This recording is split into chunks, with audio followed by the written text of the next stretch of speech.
하나님께서 우리에게 주신 말씀은 요한복음 21장 15절에서 19절 말씀입니다. 그들이 조반 먹은 후에 예수께서 시몬 베드로에게 이르시되 요한의 아들 시몬아 내가 이 사람들보다 나를 더 사랑하느냐 하시니 이르되 주님 그러하나이다. 내가 주님을 사랑하는 줄 주님께서 아시나이다.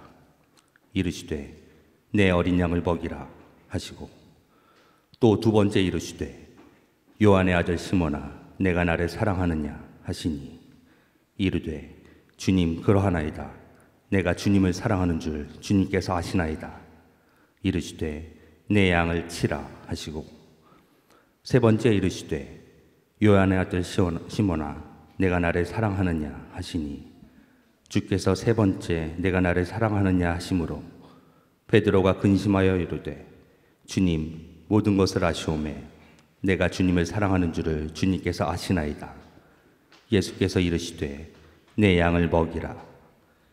내가 진실로 진실로 내게 이르노니 내가 젊어서는 스스로 띠뛰고 원하는 곳으로 다녔거니와 늙어서는 내 팔을 벌리리니 남이 내게 띠띠우고 원하지 아니하는 곳으로 데려가리라.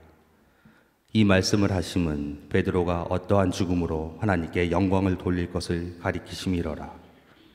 이 말씀을 하시고 베드로에게 이르시되 나를 따르라 하시니. 아멘. 하나님의 말씀입니다. 모두 자리에 앉으시겠습니다. 하나님께서 우리 목사님 또 목사 한수 발 때까지 참 많은 일을 하셨어요. 진짜 욕 보셨습니다, 주님이.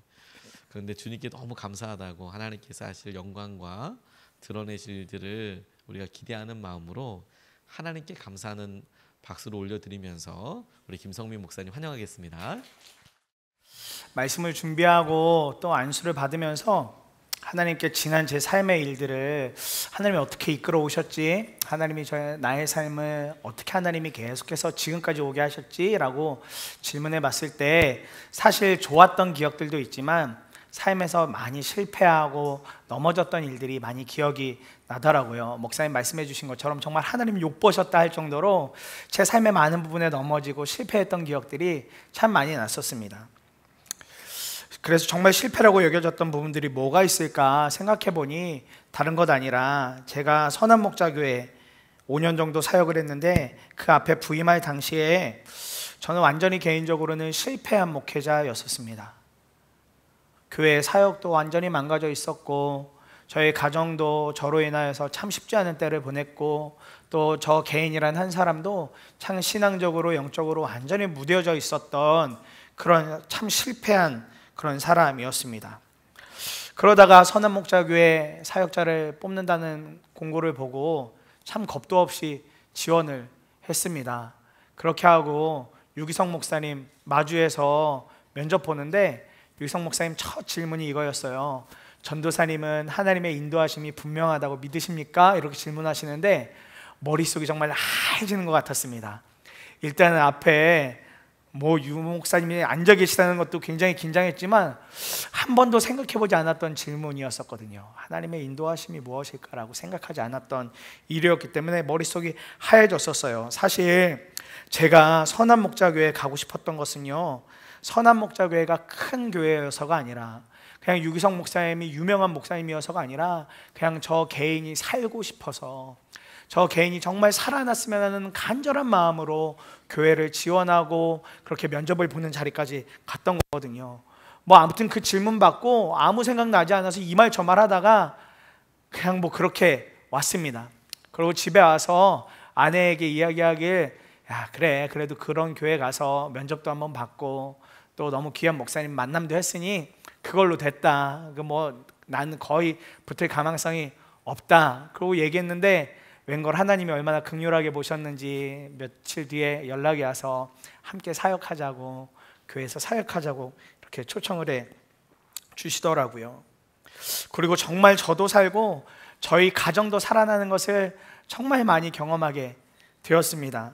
나는 죽고 예수로 산다는 것이 사실 책으로 봤지만 말씀을 매주 들을 때마다 너무나 다르게 느껴졌었고, 특별히 자아의 죽음이라는 건 정말 처음 들어보는 이야기였어요.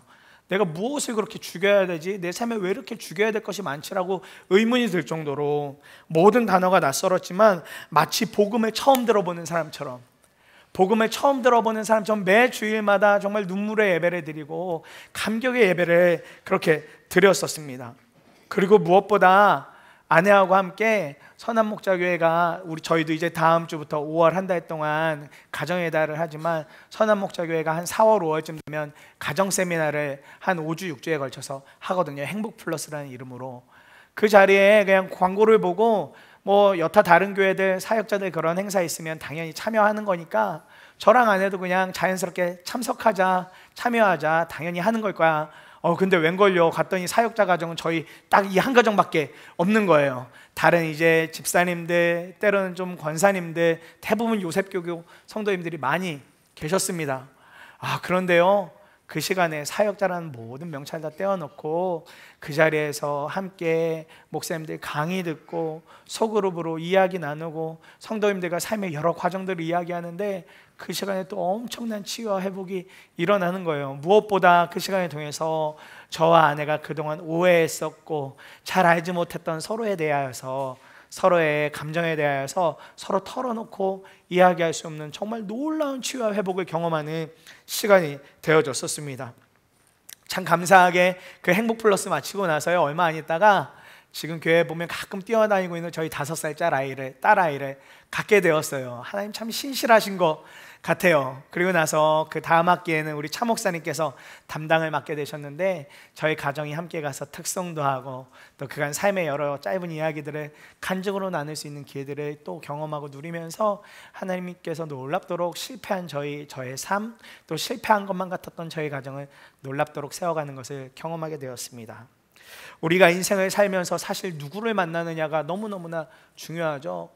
사실 베드로가 요한복음 1장에 보면 예수님을 만나는 장면이 있는데 그 형제 안드레가 베드로, 당시 그 전에 이름 시몬으로 살아가던 시몬에게 내가 메시아를 만났어. 그런데 나랑 같이 가서 그분을 만나자는 그 초청에 그냥 순종해서 따라 나섭니다.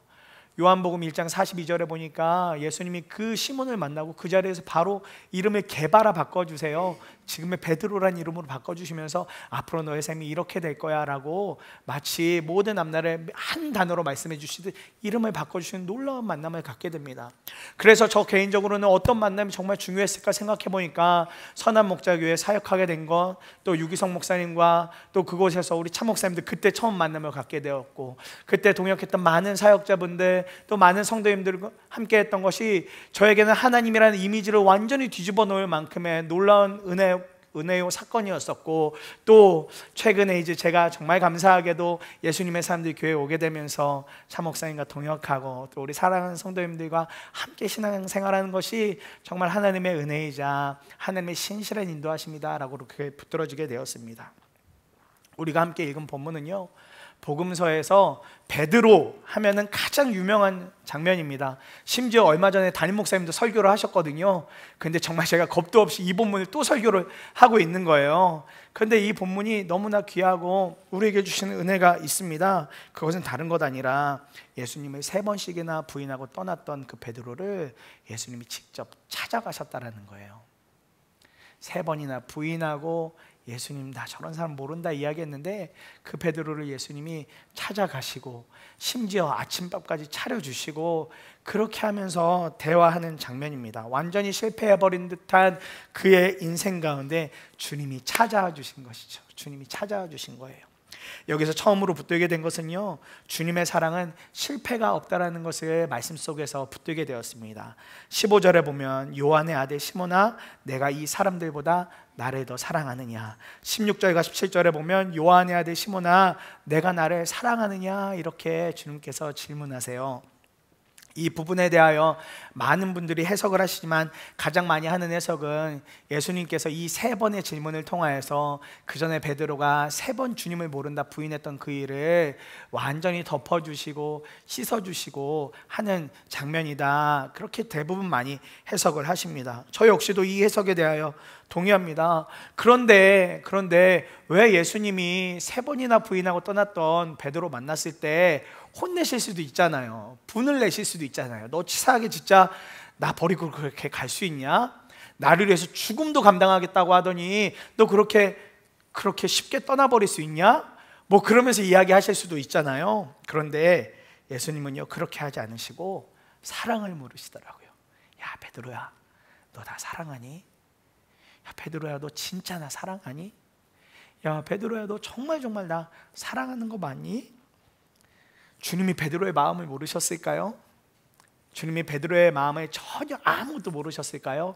아니에요. 그때 당시 베드로의 고백을 보면 주님 다 알고 계셨다 이야기합니다. 17절에 베드로가 근심하여 이르되 주님 모든 것을 아시오매 내가 주님을 사랑하는 줄 주님께서 아십니다 고백해요. 주님은 모든 것을 알고 있어요. 제가 주님을 사랑하는 것도 주님은 알고 계세요. 베드로가 이렇게 이야기합니다. 3번씩이나 물어오시는 주님을 향해서 그가 하는 답변이었습니다.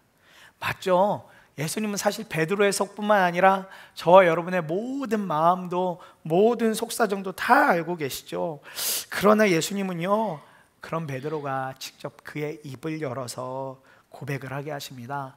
1번 물으시고 2번 물으시고 더불어서 3번을 물으시면서 정말 베드로야 나 사랑하는 거 맞니라고 그렇게 질문해 오세요. 3번째 질문할 때 베드로가 대답하길 베드로가 근심했다 이야기합니다.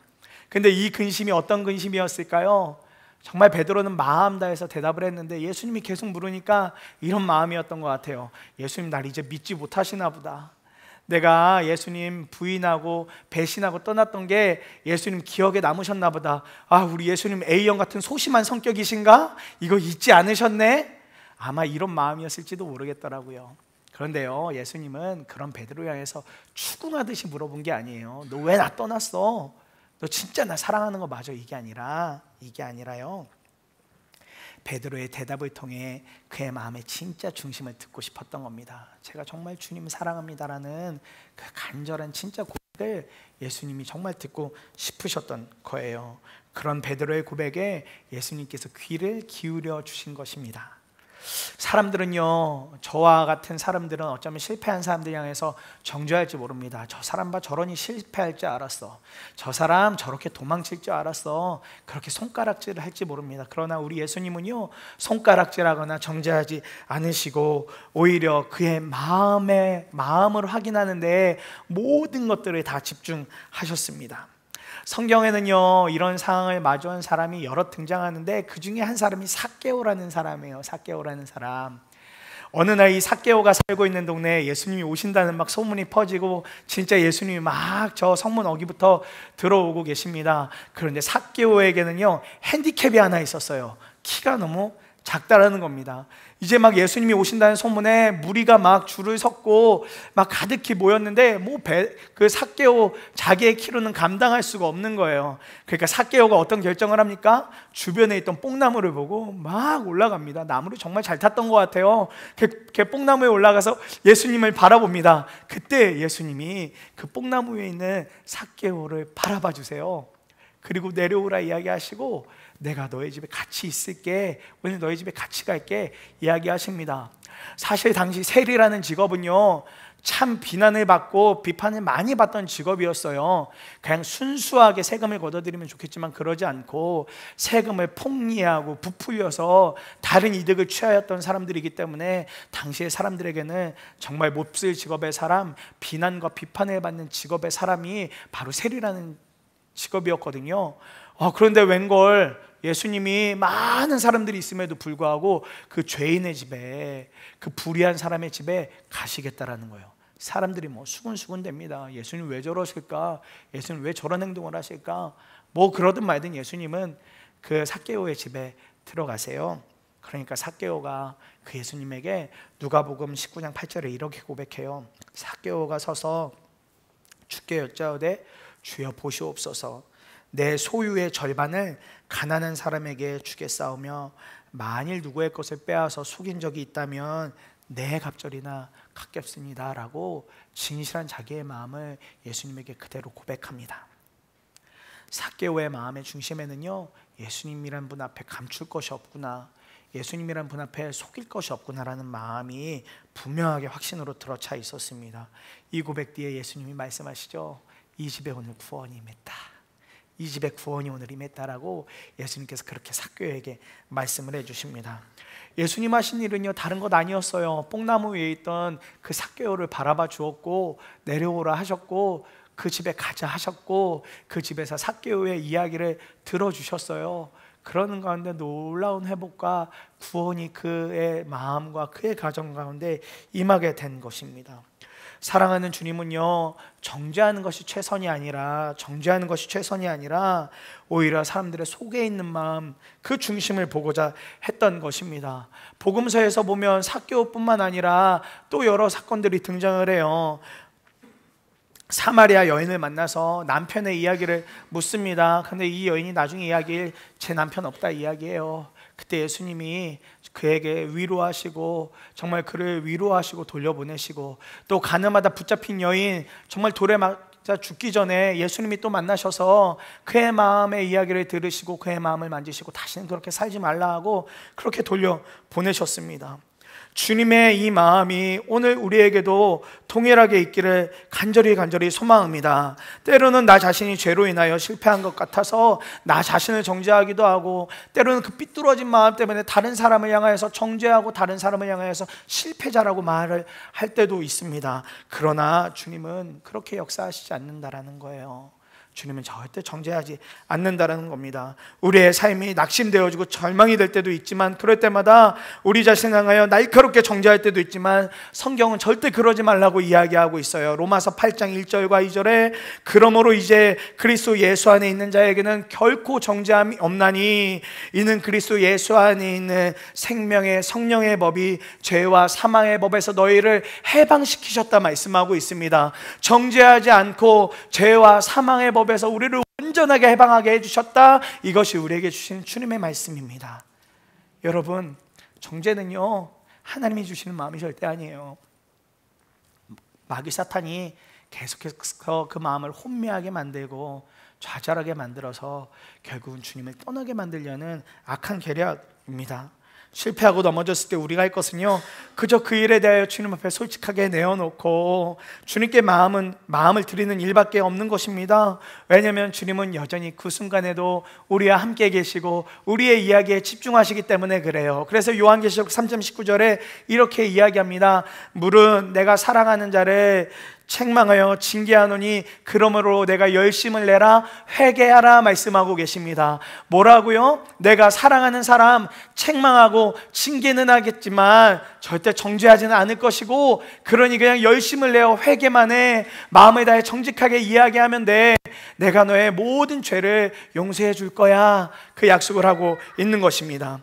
주님은요, 우리를 사랑하셔서 책망은 할지언정 절대로 정죄하고 판단하고 그냥 버리시는 분이 아니라는 이야기입니다.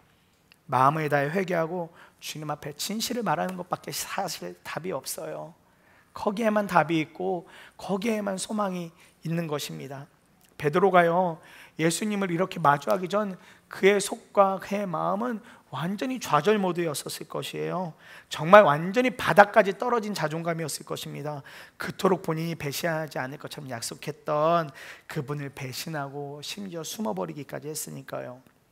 그 자신에게 가혹한 정죄의 칼날을 향하고 있었을지도 모릅니다. 그러나 예수님은 그런 베드로를 직접 찾아가 주셔서 다른 모든 상황들을 제쳐두고 불쑥하시는 이야기가, 베드로야, 너 나 사랑하니? 베드로야, 진짜 너 사랑하니? 정말 베드로야, 나를 사랑하니? 이 질문을 하고 계시는 거예요. 우리 서로와 서로가 사랑을 확인하는 일은요, 정말 깊은 신뢰관계로 들어가게 해주는 길이기도 합니다. 부부 사이에도 사랑을 묻고 사랑을 답하죠. 또 부모와 자녀 사이에도 사랑을 묻고 사랑을 답하는 시간들을 통하여서 우리가 진짜 가족이구나, 누구보다 정말 우리가 사랑하는 관계구나, 어떠한 경우에도 내가 이 사람들은 꼭 지켜야 되는 존재구나라는 확신을 갖게 되어집니다. 사랑을 확인함으로 서로 안에 생겨지는 끈끈함들이 있죠. 교회 공동체에서도 왜 우리가 그렇게 사랑을 이야기해요? 우리가 하나의 가족이기 때문이죠. 하나님 나라의 한 백성, 하나의 가족이기 때문에 사랑한다 이야기하고 축복한다 이야기하는 것입니다. 제가 좀 저희 5살짜리 딸아이랑 놀 때 좀 짓궂은 편이에요. 장난도 많이 치고 딸아이지만 마치 아들처럼 때로는 놀기도 하고 막 그렇습니다. 그런데 제가 질문하는 걸 좀 좋아하는데 사실 다른 질문보다 딱 한 가지 질문만 수도 없이 딸아이한테 해요. 부모가 자녀에게 해서는 안 될 질문, 그 중에 탑 오브 더 탑이 뭘까요? 엄마가 좋아? 아빠가 좋아하죠. 엄마가 좋아? 아빠가 좋아? 이거 진짜 비겁한 질문이잖아요. 근데 종종 제가 저희 딸에게 이 질문을 합니다. 이렇게요. 루아야, 아빠가 좋아? 엄마가 좋아? 강조해요. 아빠가 좋아? 엄마가 좋아? 이렇게 해요. 뭐 때문에 그래요? 아빠가 더 좋다라는 이야기를 들어보고 싶은 잔잔한 수작입니다. 그런데요, 저희 딸이요 5살인데 세상 사는 법을 벌써 깨달은 것 같아요. 아빠 그리고 엄마, 엄마 그리고 아빠, 이렇게 대답을 해요. 어느 날은 정말 제가 좋은 장난감 사주면서 또 물어보거든요. 그 자리에서 바로 물어봐요. 루아야, 아빠가 좋아? 엄마가 좋아? 그럼 장난감 받아들고 해 웃으면서 아빠, 엄마. 그리고 어떤 날은 루아가 정말 좋아하는 장난감까지 막 거기에 막 들어와요. 그러면요 제 마음은 참 싱겁습니다. 그런데요, 그 말 들으면 이상하게 기분이 좋아요. 잠깐의 싱거움은 있지만 그러나면 기분이 너무 좋아요. 아, 루아가 생각하기에 엄마가, 아빠가 진짜 가족이구나, 진짜 사랑하는 사람이구나, 진짜 나를 지켜줄 사람이구나라는 확신이 들어있는 것 같아서 사실 그 대답을 들을 때 마음이 소심해져서 쪼그라들고 삐지는 게 아니라 사실 너무너무 행복하고 너무너무 좋더라고요. 사랑을 질문하고 그에 대한 답을 하면서 우리가 계속해서 사랑에 대하여 점검을 합니다. 베드로에게 예수님이 사랑하느냐 물었을 때요, 그의 대답 한 번 한 번은 정말 절박함이었을 거예요. 주님을 사랑해요. 주님을 정말 사랑해요. 주님을 진짜 사랑해요. 주님, 제가 주님을 배신했을지 모르지만 주님, 그럼에도 불구하고 저 정말 주님을 정말 사랑해요. 제 이 한 가지 마음만큼은 정말 알아주세요라는 절박한 마음이었을 것입니다. 예수님은 이렇게 본인이 베푼 사랑에는 절대 실패가 없다라는 것임을 베드로와의 사랑의 확인을 통하여 깨닫게 하여 주십니다. 예수님은 베드로와의 그 사랑을 확인하시고 베드로의 그 마음에 있던 모든 어려움들을 걷어내시고서 이제는 뭔가 확신에 차신 듯 다음 행동을 이어가세요. 다음 말씀을 이어가십니다. 두 번째로 붙들게 된 것은요, 주님 그렇게 실패한 자를 일으키시고 소명을 주신다는 것을 붙들게 되었습니다. 15절, 16절, 17절에 보면은요, 내가 주님을 사랑하는 줄 주님께서 아시나이다. 이르시되 내 어린 양을 먹이라 하고, 또 내가 주님을 사랑하는 줄 주님께서 아시나이다. 이르시되 내 양을 치라 하고, 또요, 내가 주님을 사랑하는 줄을 주님께서 아시나이다. 예수께서 이르시되 내 양을 먹이라. 한 번 더 말씀하십니다. 주님은요, 베드로의 마음에 진짜 사랑을 확인하시고 그에게 양을 먹이고 또 양을 치고 다시 양을 먹이라 이렇게 말씀하세요. 목자의 사명, 진짜 사람을 살려내는데 베드로야, 이제 네가 쓰임을 받아야 된다, 이렇게 약속을 해 주시는 것입니다. 그러면서 주님이 실패한 감정에 가득 차 있었던 베드로를 사람을 살리는 소명자로, 사명자로 완전히 일으켜 세워주십니다. 사실 이 명령은요, 이전에 예수님이 이미 하셨던 약속이에요. 마태복음 4장 19절에 보면은요, 나를 따라오라, 내가 너희를 사람을 낚는 어부가 되겠다 하시면서 이미 베드로에게 너 앞으로 이렇게 살아야 되라고 이미 약속해 주셨던 말씀입니다. 그러나 베드로가 그간 마음의 여러 좌절들과 깊은 고뇌들과 어려움 속에서 완전히 이 사명에 대해서 손을 놓고 있었는데요, 주님은 정말 그 마음에 주님을 사랑하는지 확인하시고 나서는 다시 그 자리로 불러주시는 겁니다. 그리고 베드로야, 이제 진짜 그 일을 하자, 진짜 그 일을 해야 된다라고 그렇게 세워주시는 것입니다. 이제는 그가 실패한 사람이 아니라 영혼을 살리는 사람으로서 일어서게끔 주님께서 그렇게 베드로에게 소명을 주신 것입니다. 숨지마 내 인생이잖아 라는 책을 쓴 김혜영 선교사님이 계세요. 지금은 국제사회 복지사로 또 계시면서 특히 아프리카의 약 한 56개국 이상의 나라들의 여러 구호 사업을 진행하고 계시는 너무나 귀한 선교사님이십니다. 그런데요, 이 선교사님이 그 가정에서 5남매 중에 첫째 딸이거든요. 첫째 딸. 그런데 이분이 첫째 딸로 태어났을 때 그 아버지께서 뭐 아무도 예수 믿지 않는 가정이었어요. 첫째 딸로 딱 이 김혜영 씨가 태어났더니 그 아버지라는 분이 3일 만에 이 김혜영 씨를 그냥 밖에다 집어 던져버립니다.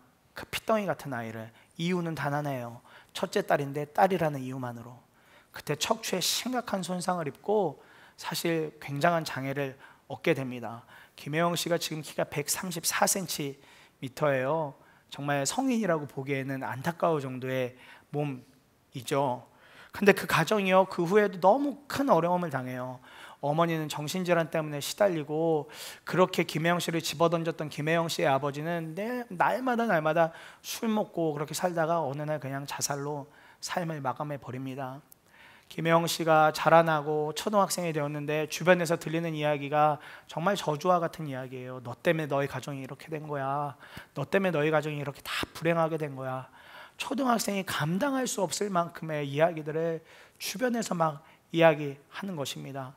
그리고 그 어머니가 엄청 이 초등학생인 김혜영 소녀를 학대해요. 결국 그가 초등학교를 겨우 졸업하고 13살이 되던 해에 어쩔 수 없이 그 집을 가출해 나섭니다. 그런데 여러분 생각해 보세요. 초등학교만 갓 졸업했어요. 그 몸에는 심각한 척추의 장애가 있어요. 이 아이가 밖에 나가 살 수 있는 일이 뭐가 있겠습니까? 겨우겨우 구한 일이라는 게 월 3만 원 받는 식모살이 하는 거였어요. 식모살이 하는 거였습니다. 그렇게 생활하다가 전전하다가 감사하게도 직업 훈련을 할 수 있는 교육원에 들어가게 되고, 그곳에서 정말 그의 인생을 바꿀 만한 선생님 한 분을 만나요. 이 선생님이 김혜영 씨를 너무 아꼈던 것 같아요. 그래서 늘 김혜영 씨에게 하는 이야기가, 혜영아, 네가 정말 삶이 달라져야 될 텐데, 네가 정말 삶이 복을 받아야 될 텐데, 내가 한 분을 알고 있어. 예수님이라는 분이 너의 친구가 되면 너의 인생이 달라질 수 있을 거야. 뭐 그렇게 여러 차례 권면하면서 김혜영 씨가 교회를 갑니다. 근데 뭐 교회를 갔어도 사실 믿음이 있어서 다닌 거 아니라 그 선생님 따라서 다녔던 거예요. 근데 이제 취직을 하게 되면서 이제 그 선생님과 떨어지게 되고 다른 지역에 가서 일을 하게 됩니다. 그러면서 그 인생에 사실 더 어렵죠. 취직은 했는데요, 다른 것 아니라 편물 이렇게 뭐 재봉하고 뭐 옷감 다루고 그렇게 거의 뭐 막노동과 별반 다르지 않는 힘겨운 일을 합니다. 기술을 배웠다고는 해도. 근데 장애가 있는 소녀가 하루를 그렇게 꼬박 지내고 오면 너무너무 힘들죠. 그러니까 그녀가 매일같이 내뱉는 말은 이거였어요. 이 빌어먹을 놈의 세상 정말 확 죽어버렸으면 좋겠다. 이 빌어먹을 놈의 세상 그냥 죽어버렸으면 좋겠다가 이 어린 15, 16 된 소녀의 늘상 반복되는 이야기였었습니다. 그래도 감사한 건 말은 그렇게 하지만 공장 근처에 교회가 하나 있어서 날마다 그곳에 가서 뭐 수요일, 금요일, 주일 또 날마다 밤에 혼자 가서 엎드려져서 그렇게 엎드려져서 그냥 울다가 왔다는 거예요. 그런데 어느 날 그 매일 일같이 우는 김혜영 씨를 주님이 만나주세요.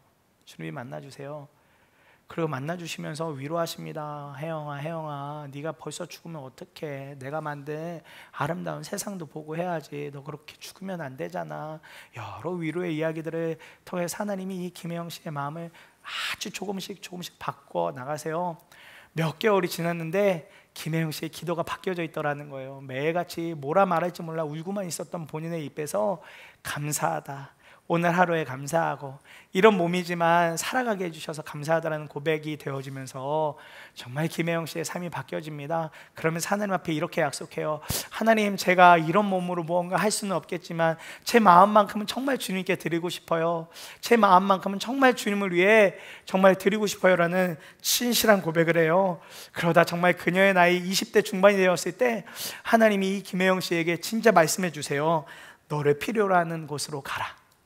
너를 필요로 하는 곳으로 가라. 그 말씀이 마음에 임하니까요, 뭐 김혜영 씨 다른 거 생각할 필요가 없었습니다. 그 말씀에 순종해서요, 아프리카에 있는 우리 뭐 잘 들어보지도 못한 그런 나라 보츠와나라는 곳으로 가게 됩니다. 편물 기술자로 그렇게 그냥 옷감 다루고 하던 한 여인이 아프리카에서 사는 정말 희박한 한국인 한 사람, 또 예수 그리스도를 전할 한 사람으로 인생이 완전 뒤집어지게 돼요.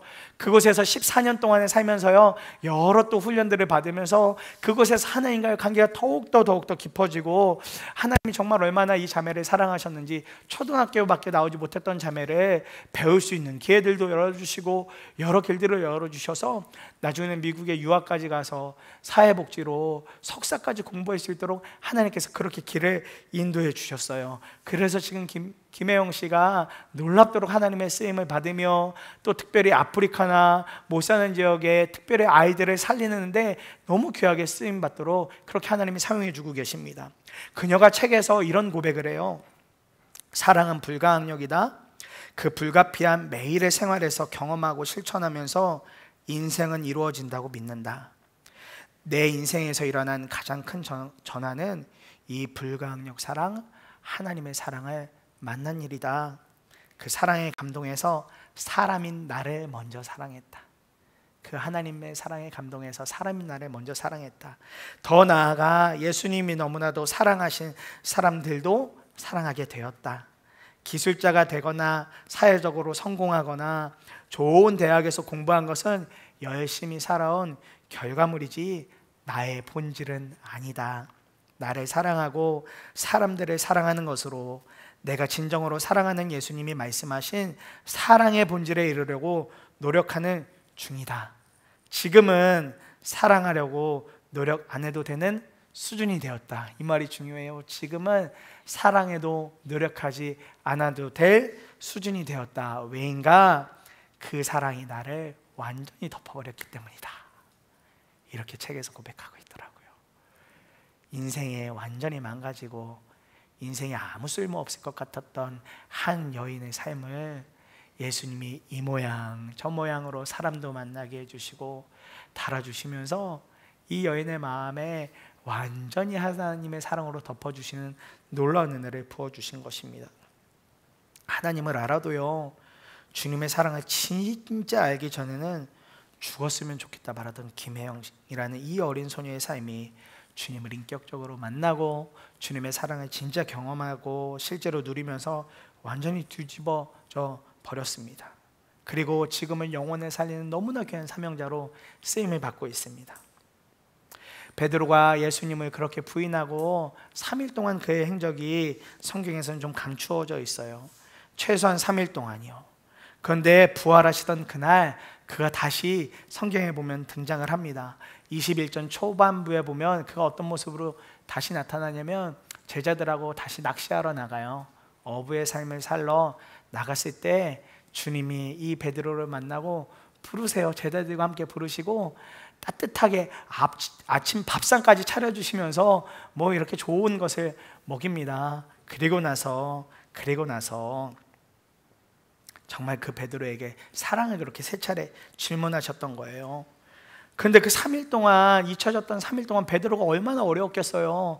자신이 끝까지 함께 하겠다는 분 그렇게 부인하고 돌아섰으니 그것을 약속을 지키지 못한 괴리감이 엄청 컸었을 것이고요. 그 부인한 것 때문에 오늘 자신의 모습 보면서 엄청난 실망과 좌절에 완전히 그 마음이 탈진 상태가 되어져 있었을 것입니다. 그런데 사랑하는 여러분, 사실 이 베드로의 모습이 저와 여러분들의 모습이지 않나요? 우리 삶에 고난이 오고 고통이 오면 하나님 믿는 거 맞아? 하나님 진짜 나 사랑하는 거 맞아? 날 왜 이런 상태로 그냥 내버려 두시는 거지? 그렇게 이야기할 때가 너무나 많이 있잖아요. 그러면서 그냥 그 고난 때문에 고난 뒤에 숨어버리고 도망치고 싶을 때가 사실 우리에게 얼마나 많이 있습니까? 아담과 하와가 하나님을 부인하는 행동이 선악과를 따먹고 어떻게 행동하죠? 숨어버렸어요. 그런데요, 하나님이 그 아담과를 에덴 동산에서 찾으세요. 찾아내셨어요. 그리고 이들이 나오니까요, 이들이 부끄러워서 뭐 말도 안 되는 옷을 입고 있으니까 가죽옷을 저들에게 만들어 주십니다. 하나님의 이 행동이 뭐예요? 나 그래도 너네 진짜 끝까지 사랑하고 있어. 아담과 하와야, 숨지 마. 그래도 널 사랑한다고. 그 사랑을 전하고 있는 것입니다. 물론 그 일에 대하여 하나님이 여러 책임들이 따를 것이라고 이야기하시지만 하나님은 끝까지 아담과 하와를 사랑하시고 아껴주시고 보호해 주셨다라는 거예요. 저주와 혼은 누구에게 냅니까? 그들의 마음을 꼬았던 뱀 사탄에게 저주를 내리고 완전히 혼을 내 버리십니다. 이 사실을 우리가 절대 잊어서는 안 돼요. 하나님은 하나님의 백성들에게 정죄하고 찍어내 던지시는 분이 아니라 끝까지 사랑한다 말하고 끝까지 함께하자 이야기하십니다. 로마서 8장 35절에 누가 우리를 그리스도의 사랑에서 끊으리요? 환난이나 공고나 박해나 기근이나 적신이나 위험이냐 칼이랴 이야기합니다. 예수님은 바로 이 마음으로 베드로에게 사랑을 물으셨고 그가 숨어 있었으나 찾아내셔서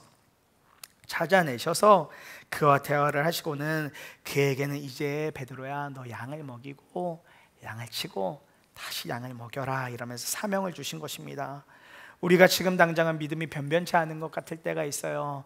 왜 이렇게 내 인생은 실패하고 실수하고 연약한 것일까라고 그렇게 마음에 들어올 때가 있습니다. 그러나요, 여전히 주님은 우리를 사랑하시고 감당할 만한 사명을 주셔서 일으켜 세우신다는 분명한 믿음이 저와 여러분들의 있기를 간절히 소망합니다. 마지막으로 그래서 붙들게 된 것은요, 사랑을 확인하고 소명을 붙들게 되니 네가 해야 될 행동이 있더라고요. 그것은 다른 것 아니라 영원한 사명자로 사는 것입니다. 영원한 사명자로 살아가는 것이요. 18절과 19절에 내가 진실로 내게 이르노니 내가 젊어서는 스스로 띠띠고 원하는 곳으로 다녔거니와 늙어서는 내 팔을 벌리리니 남이 내게 띠띠우고 원하지 아니하는 곳으로 데려가리라. 이 말씀을 하심은 베드로가 어떤 죽음으로 하나님께 영광을 돌릴 것을 가리키심이로라. 이 말씀을 하시고 베드로에게 이르시되 나를 따르라 하시니. 아멘. 사실 이 말씀을 하시는 장면은 베드로의 인생 전체를 본다면 참 무거운 이야기예요. 앞으로 베드로야, 네가 이런 삶을 살게 될 거야. 네가 젊어서는 네가 하고 싶은 대로 또 너의 마음대로 살았을지 모르지만 이제 앞으로의 삶은 네 마음대로 되지 않을 것이고 사람들이 원하지 않는 곳으로 너를 데려갈 거야. 심지어 너의 두 팔을 벌리게 하고 그렇게 너를 원하지 않는 곳으로 데려갈 거야 이야기합니다. 대부분의 많은 사람들이 이 장면을 해석하기에 베드로가 훗날 예수님과 같이 십자가에 매달려 죽을 것에 대하여서 예수님이 알려주신 장면이다라고 이야기해요. 근데 베드로의 죽음에 대하여서는 정확하게 언제 죽었다라는 설명이 없어서 우리가 다 그것을 확인할 길은 없지만 그러나 분명한 사실이 있어요. 베드로의 죽음을 통하여 하나님의 영광을 받으셨다라는 것. 베드로의 죽음을 통하여서 하나님께서 높임을 받으셨다는 것은 분명한 사실이라는 것입니다. 하나님은요, 베드로와 사랑을 그렇게 점검하고 설명을 주시면서 그가 하나님께서 사용하기 가장 좋은 상태가 되셨을 때에 바로 이 이야기를 하시는 거예요. 이제 베드로야, 나를 따라라. 이제 너의 마음대로가 아니라 나를 따라라 이야기합니다. 여러분, 사실 우리의 본성은요, 우리가 하고 싶은 대로 살고 싶잖아요. 우리가 하고 싶은 대로 살아가고 싶고 우리가 하고 싶은 대로 가고 싶어 하잖아요. 사실 제가 임지를 결정할 때에도 너무너무 복잡했었어요. 목사님께도 솔직하게 여러 이야기들을 하면서 임지를 결정할 때에도 제 마음대로 하고 싶은 여러 욕심들이 막 일어나더라고요. 그런데요, 하나님은 절대 그렇게 두시지 않고 하나님의 방법대로 하나님의 뜻대로 하나님께서 정말 사랑하시는 교회에 제가 올 수 있도록 그렇게 인도해 주시더라고요. 요나가 니느웨에 가서 회개하라는 하나님의 이야기를 직접 들었어요. 회개를 선포하라고. 그런데 요나가 어떻게 행동합니까? 다시스로 가는 배가 보이니까 그거 타요. 왜냐면 니느웨에 있는 백성들에게 회개를 선포하게 하는 것 하기 싫어가지고요. 그 백성들 다 죽어야지 왜 쟤들이 회개하고 돌아와야 돼? 이 마음이 컸으니까요. 자기의 마음이 너무 컸으니까요. 그러나 사랑과 소명이 확인된 베드로에게 예수님은 원하지 않는 곳으로 가게 될 것이고 베드로의 죽음을 통하여 하나님께 영광을 돌리게 될 것이라고 말씀하고 계세요. 그리고 지금 당장 예수님을 따르라 말씀하시면서 베드로를 계속해서 주님이 이끌고 가십니다. 최근에 교회에 오셔서 말씀을 전해주셨던 너무 귀한 선교사님, 중동에서 사역하고 계신 선교사님 계세요. 사실 선교사님과 초등학교, 중학교 동창이거든요. 그런데 그때 당시에는 많이 교제하거나 친하지 못하고 선한 목자의 교회 오면서 정말 하나님께서 어떻게 또 그렇게 만나게 해주셔서 그곳에서 교제하게 해주셨었어요. 그래서 교회 와서 예배 드리시고 나서 그 다음날 또 따로 만나서 식사하며 교제하는데 그분들이 표현하기를 때로는 내가 지금 뭘 하러 여기에 왔나 그런 고민이 되어진다라는 거예요. 내가 왜 여기 와서 뭐 하고 있나. 복음화율이 뭐 거의 0%입니다.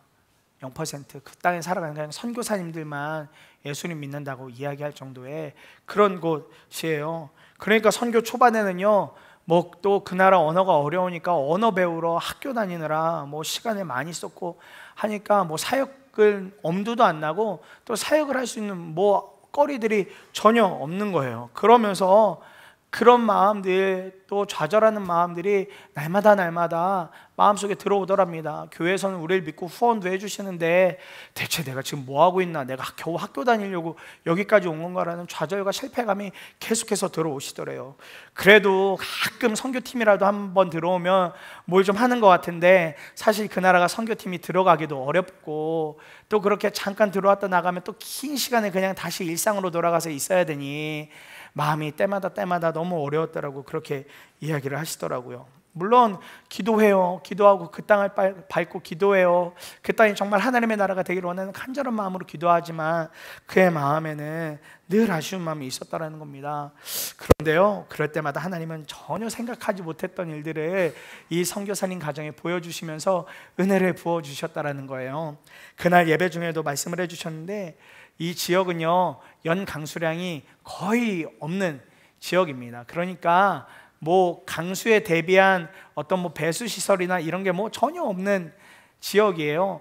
그런데요, 우리나라 장마 때처럼 뭐 엄청난 양의 비가 한 3일 동안을 계속해서 그 도시에 막 집중해서 쏟아붓더랍니다. 그러니 어떤 일이 일어났겠어요? 배수 시설이 없으니까 그 뭐 3일 동안 내리는 비 때문에 도시 전체가 물바다가 된 거예요. 막 차도 떠다니고 집에 있는 집기류들이 막 밖에 나와서 흘러다니고 있고, 우리 6월 7월에 장마 때 보면 뉴스 통해서 보던 장면들이 그 땅에서 일어나게 된 것입니다. 그렇게 이제 뭐 며칠 지나고 비가 그치고 며칠이 지나고 좀 이제 움직일 수 있는 상황이 돼서 선교사님이 이제 볼일을 보려고 이렇게 가시다가 이 선교사님이 정말 혼자 가서 예배 드리고 혼자 마음껏 찬양하는 광야, 그 사막을 지나가게 되셨다라는 거예요.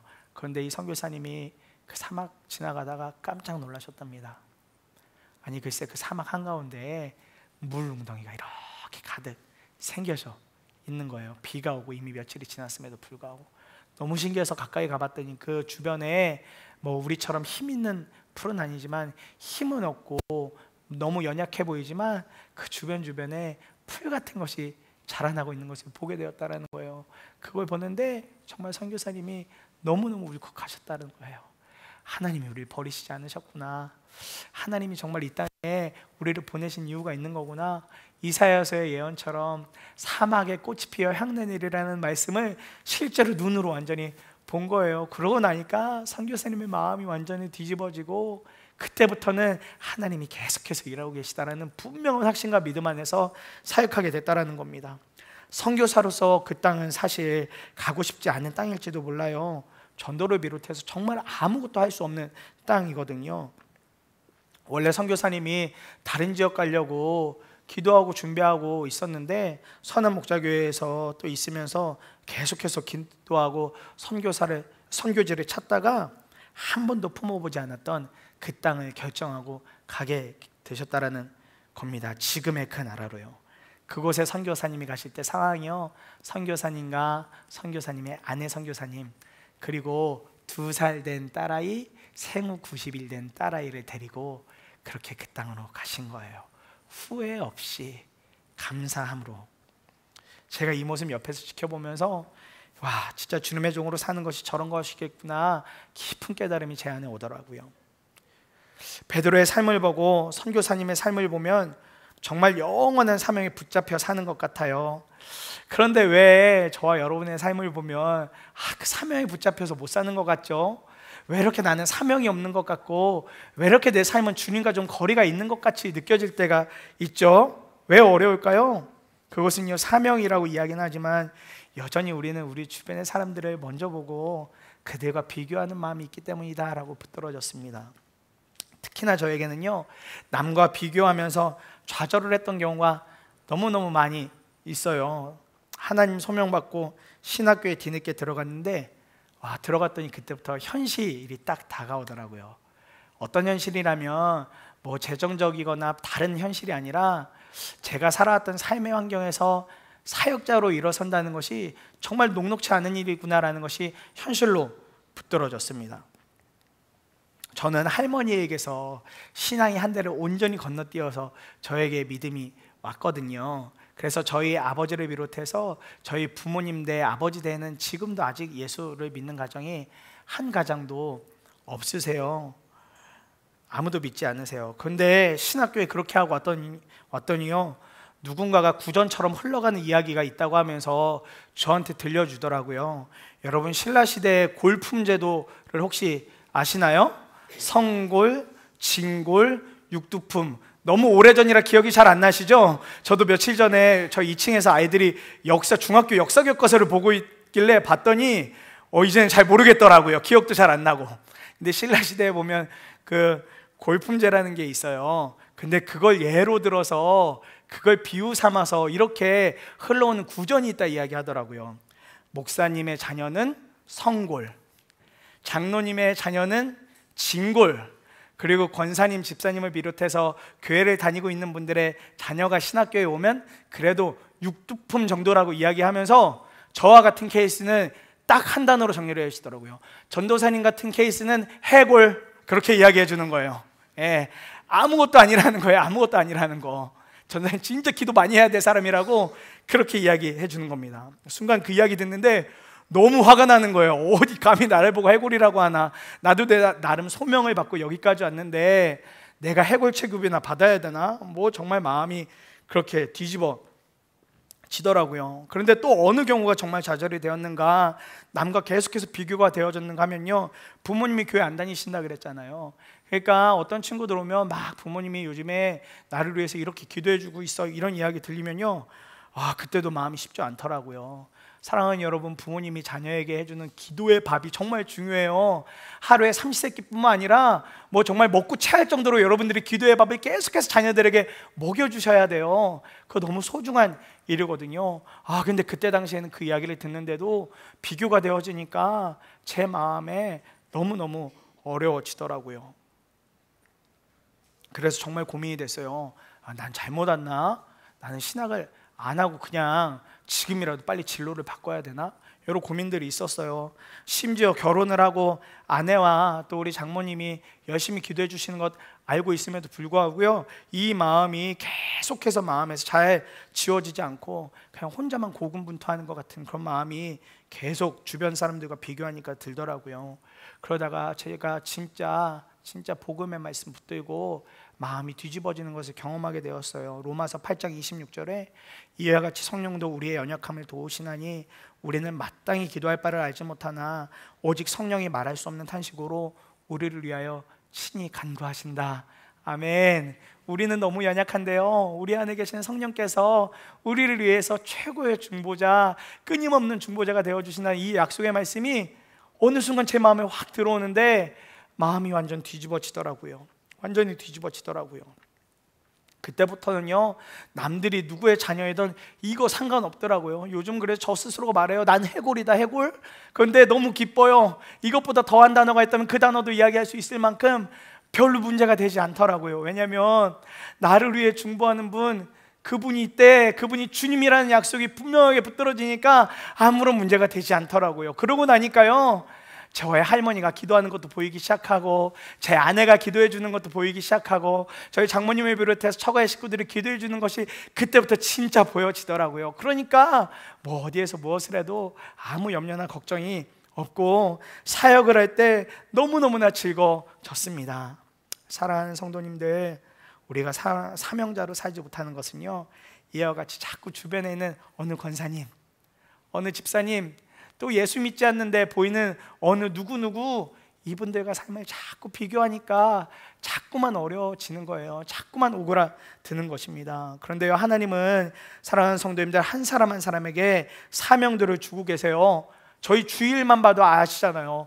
어떤 분들에겐 밥을 정말 잘하는 은사를 주셨고, 어떤 분에게는 정말 상을 잘 펴는 은사를 주셨고, 어떤 분에게는 의자를 잘 줄 세우는 은사를 주시고, 어떤 분에게는 좋은 입담을 주셔서 주변을 유쾌하게 만들어주는 은사를 주시고, 뭐 가지각까지 여러 은사들을 주셨잖아요. 그러니 하나님은 그렇게 우리를 사용해 가시는 거예요. 남들과 비교할 필요가 없는 것입니다. 하나님은 각자 그 쓰임대로 세워나가기 때문에 그렇게 되어지는 겁니다. 주님은 우리를 그렇게 만들어 주셨어요. 각 사람에게 맞게 주님 나라를 위하여, 하나님 나라를 위하여 쓰임 받을 수 있도록 말이죠. 그러니 이제는 남들과 비교할 것 아니라요, 김혜영 선교사님이 했던 고백처럼 하나님의 사랑으로 완전히 이제 내가 덮여졌으니 주 예수님을 주목하고 맡겨진 사명을 가지고 하나님과만 행복하게 살면 되어지는 것입니다. 그거면 충분한 것이죠. 저는 여러분들이 아시는 것처럼 며칠 전에 안수를 받은 풋풋한 새내기 목사입니다. 풋풋해 보이시나요? 네, 풋풋한 새내기 목사예요. 이래 보여도.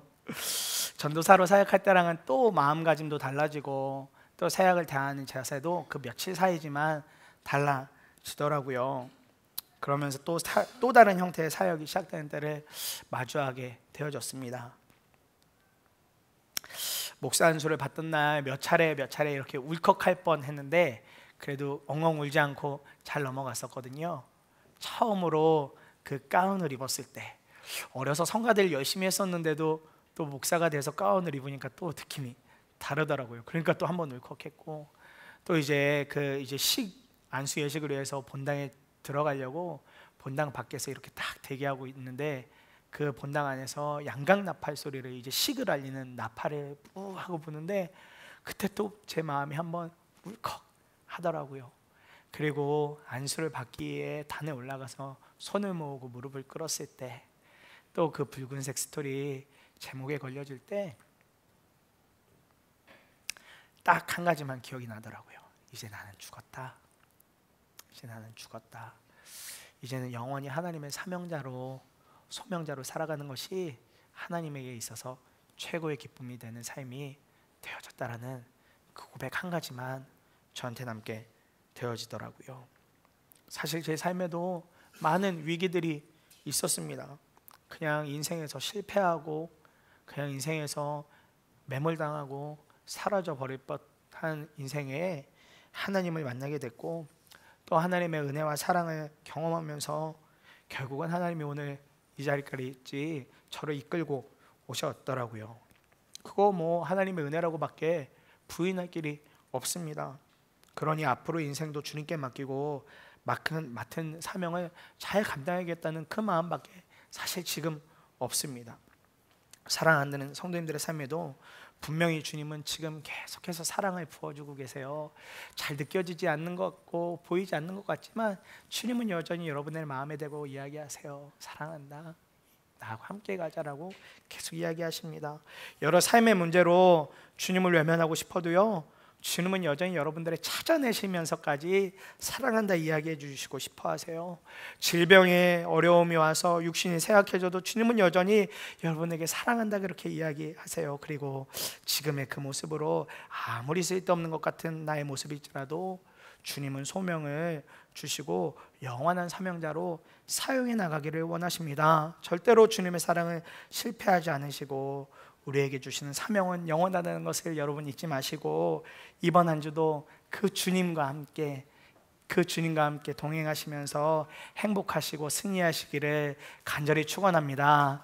우리가 이 시간 함께 찬양하고 찬양하고 하나님 앞에 정말 간절한 마음으로 기도했으면 합니다. 정말 우리를 지으신 이가 하나님이시고 우리를 부르신 이가 하나님이시죠.